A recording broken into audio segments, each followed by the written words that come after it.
ស៊ីនសម្រាប់ស្រុកគេគេអាចហៅថាហាត់ចលអីចឹងទៅ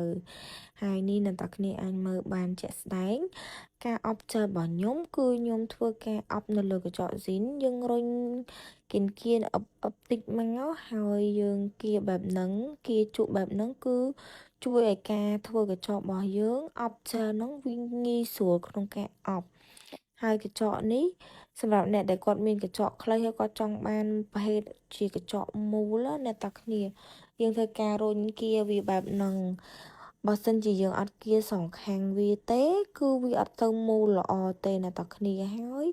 ការអបចាយើងត្រូវមើលឲ្យសពគ្រប់ជ្រោយព្រោះដោយសារអីបើសិនជាយើងគៀវាមកគៀនអត់សពទេវាងាយក្នុងការជ្រាបទឹកអ្នកទាំងគ្នាហើយវាអត់សូវឃើញកំពុងស្អាតដូចកញ្ចក់ដែលយើងចាក់ចែលតកញ្ចក់ទេអញ្ចឹងអ្នកទាំងគ្នាទាមទារការមើលឲ្យបានខ្ពស់យើងធ្វើបែបហ្នឹងត្រឡប់ដៃហើយយើងដាក់ឲ្យភ្ញៀវចូលអាំងមកហើយអ្នកទាំងគ្នាមើលការអបជើរបស់ខ្ញុំអបហើយសឹងតែមិនបាច់រូបក៏ស្អាតដែរប៉ុន្តែជាទូទៅក្នុងនាមជាជាងកញ្ចក់អបហើយត្រូវតែរូបឲ្យភ្ញៀវណាដើម្បី make sure ថាការអបរបស់យើងការធ្វើរបស់យើងវាស្មើដៃគ្នាបានល្អអត់ផ្អៀងអត់វិកអត់វ៉ចឹងណាព្រោះដោយសារការចាក់ចែលបែបហ្នឹងគឺវាទន់វាជ្រាយវាងាយក្នុងការ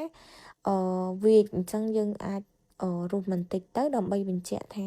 កញ្ចក់យើងធ្វើនោះវាពិតជា clean ស្អាត100%អ្នកទាំងគ្នាអាចមើលបានណាការធ្វើកញ្ចក់នេះគឺ smooth យកតែមែនតែនហ្មងខ្ញុំចាក់ចែល10ម្រាមយ៉ាងច្រើនចំណាយពេលតែ10នាទីអីហើយបើសិនជាភ្ញៀវគាត់ចេះដាក់ដៃស្រួលបួលអញ្ចឹងខ្ញុំអប់លឿនខ្លាំងមែនតែនហ្មងហើយអ្នកទាំងគ្នាមើលបានណាស៊ីនសម្រាប់ស្រុកគេគេអាចហៅថាហាត់ចលអីចឹងទៅ